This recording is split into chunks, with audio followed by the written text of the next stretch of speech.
माहिती त्याचे side effect काय सगळ्यांना कळते. आणि मग काय होतं, कालांतराने दत्तची तुमची विल पॉवर कमी होत जाते, कारण इम्युन पॉवर कमजोरी म्हणून तर आपण आजारी पडलोय. पण जेव्हा तुमची विल पॉवर कमी होत जाते, इच्छाशक्ती कमी होत जाते, वय वाढत जाते, तिसरा आजार लवकर येतो आणि त्याला म्हणतात अनक्युरेबल डिसीज. आणि त्यामुळे काय होतं, cancer, paralysis, dialysis, heart attack काही होतं, ते डॉक्टरनी सांगू नाही शकणार.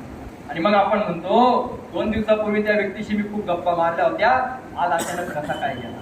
आणि माणूस असा अचानक नाही जात, त्याला या 2 गोष्टींमधून जावं लागतं. त्यावेळेस तुम्ही सफाई करायला वेळ का नाही दिला, त्यावेळेस आपण वेळ नाही दिला. लक्षात ठेवा, प्रकृती पुढे, निसर्गापुढे आपलं पद, पैसा, प्रतिष्ठा, ज्ञान, अहंकार चालत नाही. आज आयसीयू मध्ये जाऊन बघा, मोठमोठे सगळे स्वतःला म्हणणारे अहंकारी ज्ञानी आयसीयू मध्ये एकटे रडताय.